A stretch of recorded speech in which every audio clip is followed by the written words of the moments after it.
ঢাকা বিশ্ববিদ্যালয়ের শিক্ষার্থীদের দুই পক্ষের মধ্যে ধাওয়া ঘটনা ঘটেছে। প্রিয় দর্শক, কিছুক্ষণ আগেই মূলত যে কোঠা সংস্কার যে আন্দোলন, সেই আন্দোলন চলমান আন্দোলনে আজকের আন্দোলন অংশ হিসাবে মূলত শিক্ষার্থীরা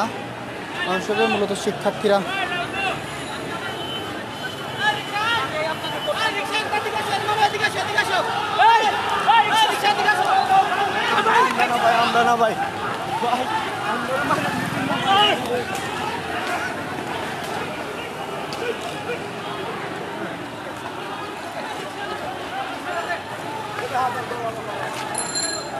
দর্শক, ঢাকা বিশ্ববিদ্যালয়ের দুই পক্ষের মধ্যে ধাওয়া শিক্ষার্থীদের দুই পক্ষের মধ্যে ধাওয়া কিছুক্ষণ আগেই মূলত কোঠা সংস্কার যে আন্দোলন চলছে, সেই আন্দোলনের ধারাবাহিকতায়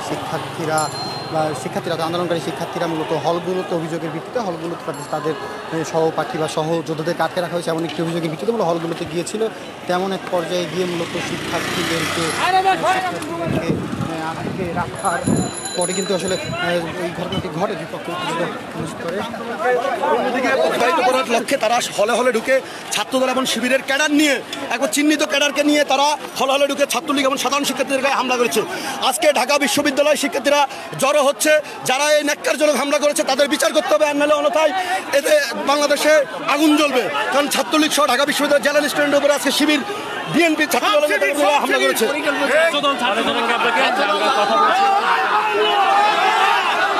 দর্শক, ছাত্রলীগের কর্মীদের উপরে কিন্তু হামলার ঘটনা ঘটেছে, এমনটি কিন্তু ছাত্রলীগের যারা নেতৃবৃন্দ রয়েছেন তাদের পক্ষ থেকে কিন্তু বলা হচ্ছিল। এবং এখানে কিন্তু এক প্রকার ছাত্রলীগের যারা কর্মী রয়েছেন তাদেরকে কিন্তু হলের মধ্যে আটকে রাখার ঘটনা ঘটেছে। এবং সে মূলত সেই বিষয়টির প্রেক্ষিতেই কিন্তু ছাত্রলীগ এই মুহূর্তে মাঠে নেমে তাদের এই উপরে কেন হামলা চালানো হচ্ছে সেই বিষয়গুলো কিন্তু তারা আসলে বিরাজ করছে। এবং মূলত তারা কিন্তু তাদের জায়গা থেকে তাদের মতন করছে।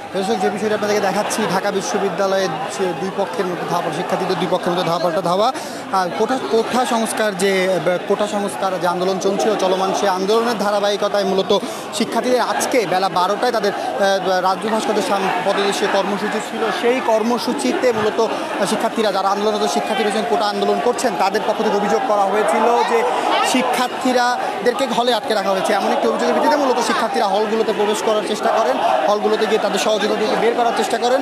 এবং ঠিক সেই মুহূর্তেই কিন্তু ঢাকা বিশ্ববিদ্যালয় তারা বঙ্গবন্ধু হল এবং জিয়া হলে প্রবেশ করেন। এবং পরবর্তীতে কিন্তু তারা যখনই বিজয় একাত্তর হলে যান, বিজয় একাত্তর হলে এই শিক্ষার্থীদেরকে নিক্ষেপ করে কিন্তু ইট সহ অন্যান্য শিক্ষার্থীরা কিন্তু ইট এবং জোতা উপর থেকে শিক্ষার্থীদেরকে লক্ষ্য করে মূলত মারছিলেন। তবে সেই প্রেক্ষিতেই মূলত হামলাটি, অর্থাৎ সেই ঘটনাকে কেন্দ্র করে মূলত উত্তেজনা বিরাজ করছিল। এবং সেই ঘটনাটির পরে কিন্তু অনেক সাধারণ শিক্ষার্থী, ছাত্রলীগ সহ অনেকেই কিন্তু আহত হয়েছেন। ছাত্রলীগ সহ এই পক্ষগুলোর মধ্যে মূলত ধাওয়ার যে ঘটনা, এই ঘটনা কিন্তু ঘটেছে। আমরা দেখতে পাচ্ছি যে ছাত্রলীগের প্রতিটি হল থেকে ঢাকা বিশ্ববিদ্যালয় ছাত্রলীগ সহ আশেপাশে ছাত্রলীগের যারা রয়েছেন সবাই কিন্তু চলে এসেছেন। এবং এই যে হামলাটি, অর্থাৎ তারা কিন্তু বলছেন, ছাত্রলীগের যারা নেতাকর্মী রয়েছেন তারা কিন্তু তাদের জায়গা থেকে তাদের যে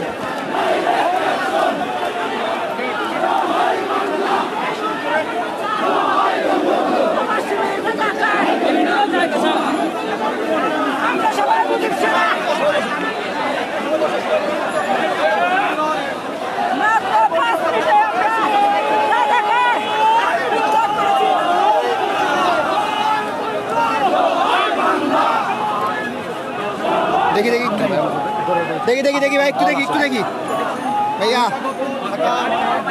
থেকে সরাসরি ইশরাক নেতৃত্ব দিয়েছেন, আমাদেরকে 2-3 জন অলরেডি অবহিত করেছে তাদেরকে ধরার পরে।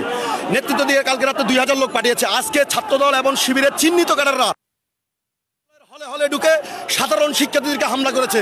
ছাত্রলীগ নেতাকর্মী সহ সাধারণ শিক্ষার্থীদের এই হামলার প্রতিবাদে আমরা এখানে অবস্থান করছি এবং একই সাথে আমরা এটার দ্রুততম বিচার জানাই। আর যদি এর বিচার না করা হয় তাহলে ছাত্রলীগ এবং ঢাকা বিশ্ববিদ্যালয়ের শিক্ষার্থীদের সাথে নিয়ে আমরা দুর্বার আন্দোলন গড়ে তুলব।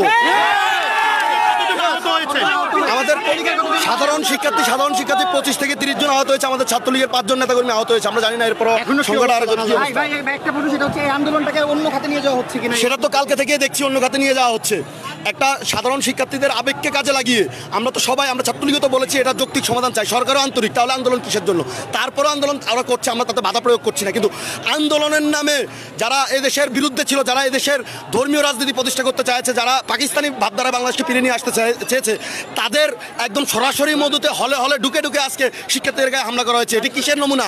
আন্দোলন কখনো যৌক্তিক আন্দোলন নিয়ে এভাবে হলে হলে ঢুকে হামলা করে শিক্ষার্থীদের উপর কেউ? দর্শক, আমরা শুনছিলাম এখানে কিন্তু তারা বলছেন ছাত্রলীগের যে কেন্দ্রীয় নেতৃবৃন্দ বলাই হচ্ছিল যে এটি জামাত শিবির সহ অর্থাৎ অন্য আন্দোলনটিকে মূলত অন্য খাতে নিয়ে যাওয়ার একটি পায়তারা করা হয়েছে, এমনটি কিন্তু তাদের পক্ষ থেকে অভিযোগ করা হয়েছে এবং মূলত তাদের সাধারণ শিক্ষার্থীদের উপর আন্দোলনকারীরা হামলা করেছেন এমনটিও অভিযোগ করেছেন। এবং সকল কিছু মিলেই কিন্তু শিক্ষার্থীরা মূলত ছাত্রলীগের 5 জন কর্মী আহত হয়েছেন। এই সকল কিছু মিলিয়েই ছাত্রলীগ এই মুহূর্তে কিন্তু মাঠ দখল করার যে বিষয়টি, তারা কিন্তু কোনো রকম ঝামেলা তারা চায় না, তারা কিন্তু তারা সকলকে সরিয়ে দেওয়ার যে বিষয়টি সেটি কিন্তু তারা করার চেষ্টা করেছেন এবং এর পক্ষেই কিন্তু মূলত ধাওয়ার ঘটনাটি ঘটেছে। এবং দুই পক্ষের মধ্যে অর্থাৎ ছাত্রলীগ যখন এগিয়ে যাচ্ছে তখন অপর পাশ থেকে আন্দোলনরত শিক্ষার্থীরা এগিয়ে আসছেন, এমন ধরনের ঘটনা কিন্তু ঘটছে এবং একটি ঢাকা বিশ্ববিদ্যালয়ে কিন্তু উত্তাল পরিস্থিতি বিরাজ করছে। তবে এখনও পর্যন্ত এখন থেকে প্রায় 1 ঘন্টা হতে চললো, এখনও পর্যন্ত আইন শৃঙ্খলা বাহিনীর সদস্যদেরকে কিন্তু দেখা যায়নি এই ঘটনা নিয়ন্ত্রণে, অর্থাৎ যে এত বড় একটি ঘটনা ঘটছে এবং এখানে কিন্তু প্রশাসনের পক্ষ থেকেও আমরা এখনও পর্যন্ত কাউকেই দেখতে পাইনি। পেট্রোলিয়াম টিম সহ কিন্তু ঢাকা বিশ্ববিদ্যালয়ে যে ঘটনাটি ঘটছে এই বিষয়ে কিন্তু এখনও পর্যন্ত ঊর্ধ্বতন কোনো কর্তৃপক্ষের কোনো রকমের অ্যাকশন কিন্তু আমরা দেখতে পাই না। আমরা দেখতে পাচ্ছি ছাত্রলীগ অর্থাৎ যেখানেই যে সাধারণ শিক্ষার্থী, যেখানেই আন্দোলনরত শিক্ষার্থীরা এই ধরনের ঝামেলা চালাচ্ছে এবং ছাত্রলীগ হচ্ছে সাধারণ শিক্ষার্থী নয়, এরা মূলত জামাত এবং বিএনপির কর্মী, এই বিষয়টি কিন্তু ছাত্রদলের কর্মী, এই বিষয়টি বলে কিন্তু তারা মূলত এই আন্দোলনটি এবং তাদের উপরে আসলে করছে। আমরা দেখতে পাচ্ছি ছাত্রলীগের অনেক কর্মীকে আহত করা হয়েছে, তাদের গায়ে রক্তের ছোট ছোট দাগও কিন্তু রয়েছে, এমন ঘটনা কিন্তু দেখতে পাচ্ছি। এবং বিশেষ ঘটনা কিন্তু ছাত্রলীগের প্রতিটি কর্মী কিন্তু মোটামুটি তারা প্রস্তুত রয়েছে, অর্থাৎ তাদের উপরে হামলা চালানো হলে তারা ছেড়ে দেবে না, সাধারণ শিক্ষার্থীদের উপরে হামলা চালানো হলে তারা ছেড়ে দেবে না, এমন বক্তব্যই বারবারই আসলে ছাত্রলীগের পক্ষ থেকে কিন্তু দেওয়া হচ্ছে। এবং তারা এই মুহূর্তে আসলে কোনোভাবেই কোনো ধরনের দেশ বিশৃঙ্খলা সৃষ্টি করা হয় সেই বিষয়টি ঘটতে দেওয়া হবে না, এমনটি ছাত্রলীগের পক্ষ থেকে বারবারই বলা হচ্ছে।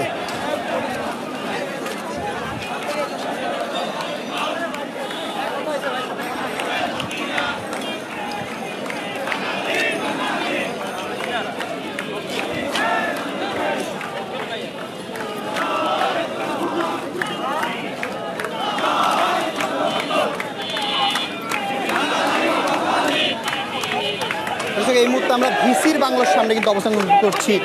ভিসি বাংলার সামনে কিন্তু ছাত্রলীগ অবস্থান নিয়েছে, ছাত্রলীগের একাধিক মিছিল কিন্তু বারবারই আসছে, তারা কিন্তু প্রস্তুত হয়ে আসছে যাতে কোনো ধরনের অপ্রীতিকর ঘটনা, কোনো ধরনের ঘটনা তাদের উপরে সাধারণ শিক্ষার্থীদের উপরে আঘাত করলে তারা পাল্টা আঘাত করবে, এমন ধরনের প্রস্তুতি কিন্তু তারা সম্পূর্ণ রেখেছে।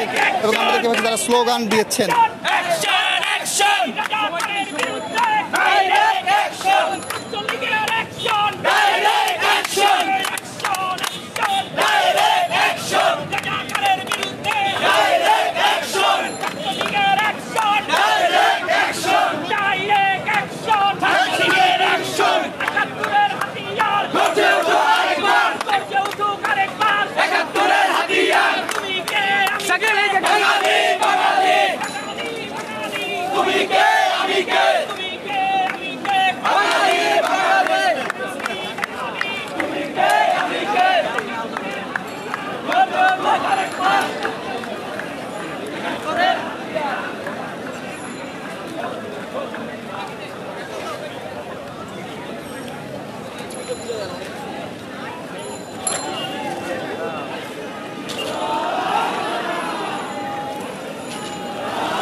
মৌলবাদী গোষ্ঠীর ইন্ধনে তারা এই ক্যাম্পাসকে মানে অশান্তি বিরাজমান করার জন্য এবং অস্থিতিশীল পরিবেশ সৃষ্টি করার জন্য এবং বাংলাদেশের এই গণতন্ত্রকে নস্যাৎ করার জন্য এরা নীল নকশা করে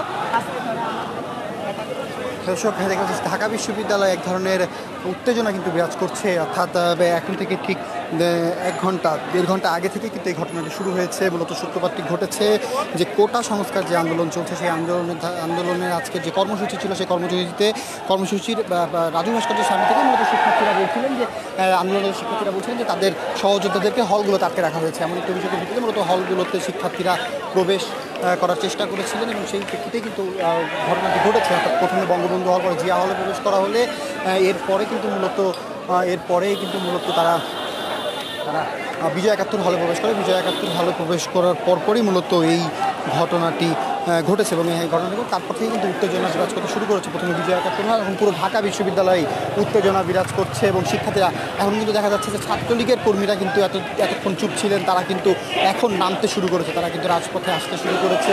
তারা রাজপথে নেমে তারা কিন্তু তাদের যে বিষয়গুলো সেই বিষয়গুলো করছেন এবং তারা কিন্তু তাদের যে সাধারণ শিক্ষার্থীদের উপরে হামলা, ছাত্রলীগের উপরে যে হামলা চালানো হয়েছে সেই বিষয়গুলো আসলে রুখতেই মূলত ছাত্রলীগের পক্ষ থেকে একটা রাজপথে হামলা থেকে দর্শক জানাচ্ছিলাম আপনাদেরকে ঢাকা বিশ্ববিদ্যালয়ে যে উত্তেজক অবস্থা, দুই পক্ষের ঘটনা সেই তথ্য এই ছিল আমাদের কাছে ঢাকা বিশ্ববিদ্যালয় থেকে সর্বশেষ।